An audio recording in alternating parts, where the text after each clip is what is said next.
Halo Mario Booster, selamat datang kembali di channel Mario Angelo. Di video kali ini kita akan membahas mengenai episode keempat dari animasi Your Friendly Neighborhood Spider-Man, yang dimana di episode keempat ini sudah menunjukkan semua kostum Spider-Man buatan Norman Osborn untuk mode Peter Parker dalam aksinya sebagai superhero di kota New York sebagai Spider-Man. Kira-kira seperti apakah hasilnya? So Mario Booster, let's break down this video.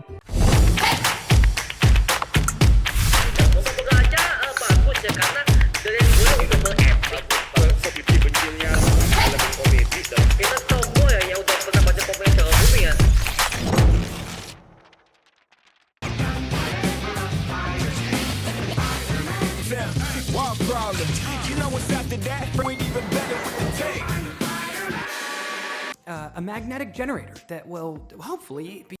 Episode keempat dimulai di gedung Oscorp Industries, yang dimana Peter Parker mulai melakukan presentasinya kepada semua peserta magang tentang inovasi yang ia miliki untuk Oscorp di masa depan. Lalu tiba-tiba acaranya dipotong oleh petugas yang memberikan sebuah kabar bahwa Peter Parker harus mengadakan rapat dengan Norman Osborn secara privasi, yang dimana tentu hal ini mengejutkan semua teman-temannya, bahkan oleh Dr. Whitman sebagai pengawas magang di sana. Tapi kemudian hal itu didukung penuh oleh profesornya yang bernama Dr. Carl Connors, yang memperbolehkan Peter Parker untuk keluar dari kelas dan segera menemui Norman Osborn di ruangannya. Sesampainya dia di atas, tiba-tiba gak sengaja Harry Osborn menabrak Peter Parker di hadapannya, sampai dia menjatuhkan semua kertas-kertas hasil penelitiannya.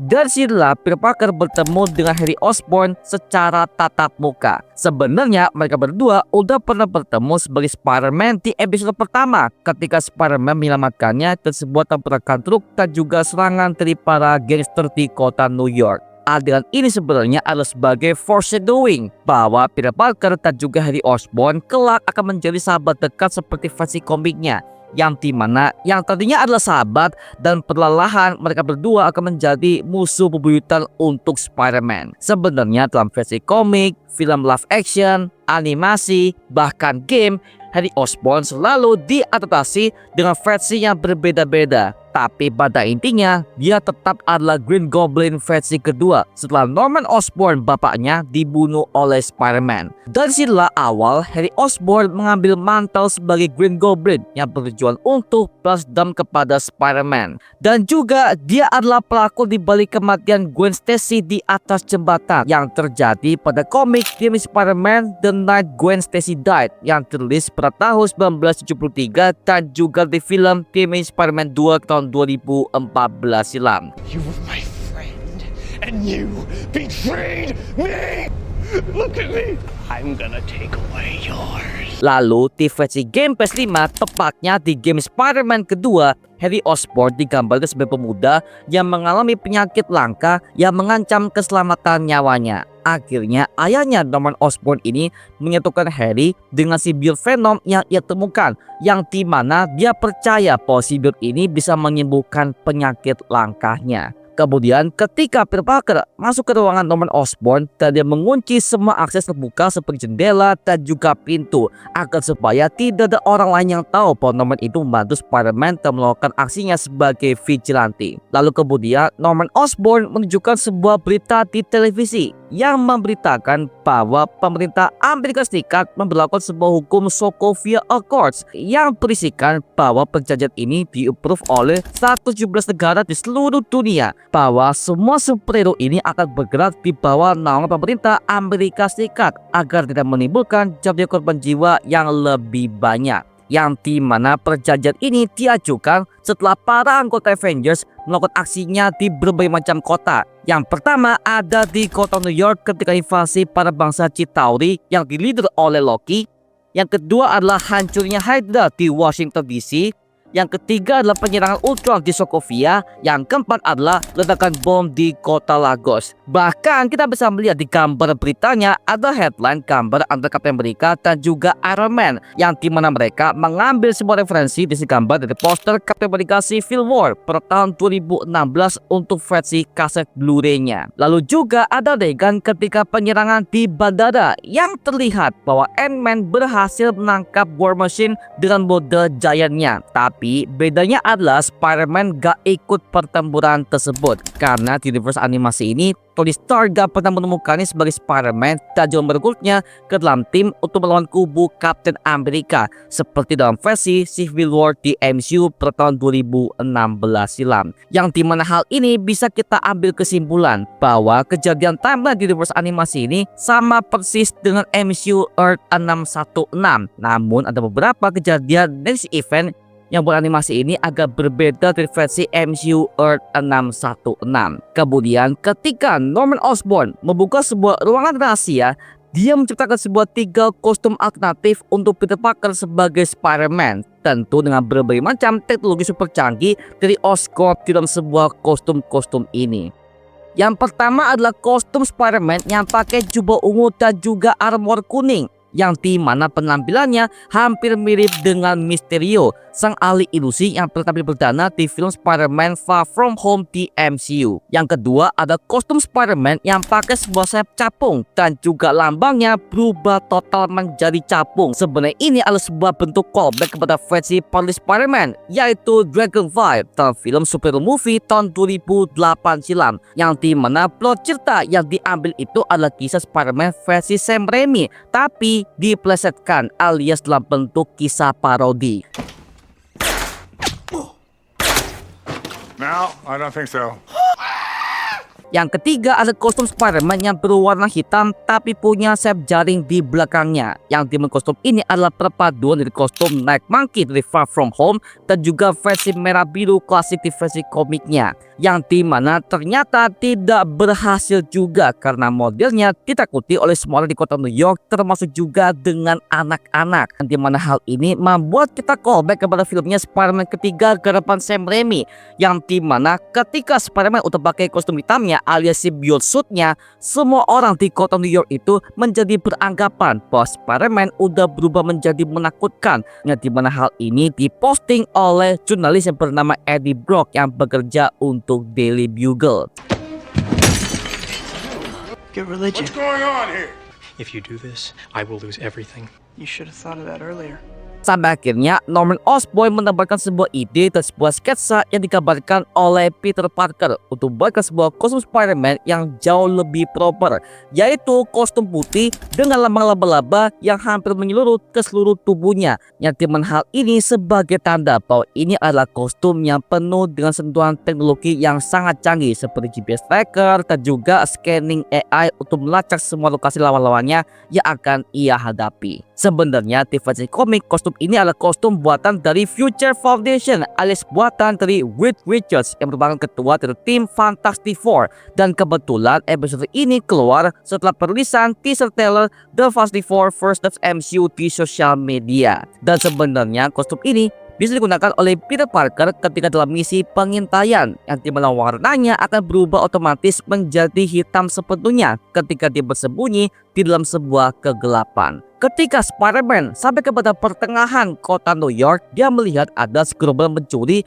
yang di-leader oleh Dmitry Mediakov, yang dimana model Dmitry versi animasi ini sangat mirip dengan versi MCU, yang dimana Dmitry pernah bekerja sebagai agen rahasia dan juga anak buah bagi Nick Fury dalam film Spider-Man Far From Home. Ketika mereka dalam pengacara polisi, anak buah Dmitry mengatakan kalau gudang itu berisikan berbagai macam uang yang begitu banyak, yang dimana gudang itu juga diincar oleh tracksuit mafia, yang dimana mereka dipimpin oleh Wilson Fisk alias Kingpin yang pernah tampil juga di serial Hawkeye tahun 2021.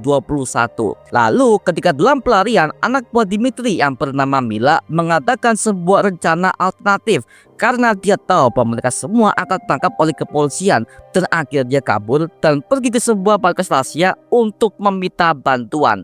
Dan ternyata orang itu adalah Doc Ock alias Dr. Octopus yang selama ini membantu kriminal tingkat awal untuk membantu pekerjaan mereka dari Butane, Speed Demon, dan juga Tarantula. Akhirnya teori kita udah terjawab di episode keempat ini karena kita bisa melihat lambang angka 8 yang dibalik itu adalah sebuah lambang Infinity alias lambang tiada batas, yang dimana hal ini persis banget dengan kekuatan gurita yang punya tentakel yang tiada batas dalam menyerang semua setiap lawan-lawannya, yang dimana hal ini juga callback kepada aksi Doc Ock sebagai kriminal di kota New York tersebut. Bahkan kita bisa melihat tampilan Doc Ock di animasi ini sangat mirip sekali dengan versi komik klasiknya era tahun 1960-an, dan kemungkinan dia akan pakai armor hijau kuningnya seperti versi komik tahun 60-an dulu, Pak. Wow, makin gokil nih.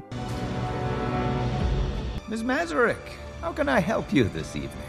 Beralih kepada Lonnie Lincoln yang dimana dia untuk menjadi anggota geng dari 110th Street, yang dimana dia diberikan sebuah tugas untuk beli sebuah makanan di sebuah restoran yang dimiliki oleh geng Scorpion di daerah Harlem, dan tiba-tiba dia diancam oleh anggota geng yang bernama Carmilla Black bahwa dia ingin bertemu dengan Big Donovan untuk melakukan pertempuran antar geng tersebut, yang dimana Lonnie bertahu bahwa Scorpion Gang dan juga 110 Gang ini saling permusuhan sejak lama, dan dia merasa dimanfaatkan oleh Big Donovan untuk mengetahui siapakah musuh mereka yang sebenarnya dalam dunia mafia.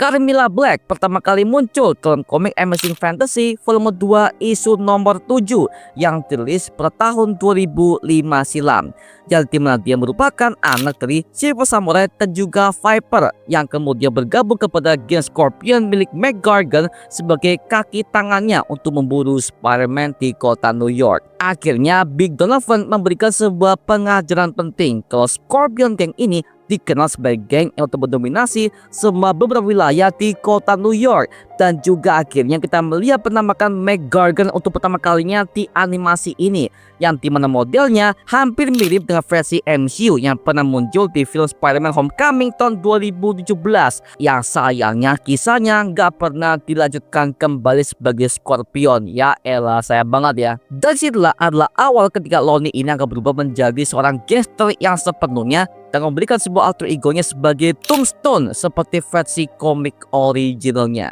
Kemudian sampailah kepada ending dari animasi ini ketika Spider-Man sampai kepada Oscorp Industries. Peter Parker akhirnya nggak sengaja menunjukkan alter egonya sebagai Spider-Man di hadapan Harry Osborn, putranya Norman Osborn, di kantornya tersebut. Waduh, makin kacau nih. Nah, sekarang yang tahu juga ada dua orang, Norman Osborn dan juga Harry Osborn, ayah dan juga anak nih yang berada di Oscorp Industries. Makin kacau nih, yang dimana hal ini membuat kita callback kepada Om May yang tahu bahwa Peter Parker adalah Spider-Man di bagian post-credit scene Spider-Man Homecoming tahun 2017 silam. At first, but it was so awesome. Holy crap, you're Spider-Man. No, I'm not. Oke, itu cuma kan semua breakdown episode keempat dari animasi Your Friendly Neighborhood Spider-Man. Nah, sekarang gua serahkan kepada kalian. Kalau kalian menemukan sebuah detail ataupun teori yang gue sebutkan di video ini, tuliskan saja di kolom komentar di bawah dan kita bisa diskusikan bareng seperti biasanya. Oke? Itu cuma mengenai video kali ini.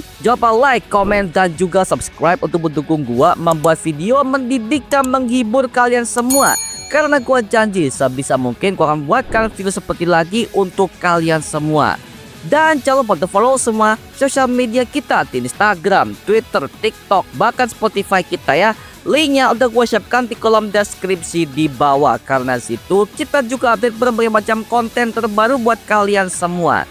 Dan kalau kalian ingin join bersama kita di grup komunitas, langsung aja join di grup yang kita namanya Mario Booster Official. Linknya udah gue siapkan di kolom deskripsi di bawah. Dan juga terima kasih buat kalian yang bergabung ke membership community. Nama gua Mario Angelo dan sampai ketemu di video berikutnya. Adios semuanya.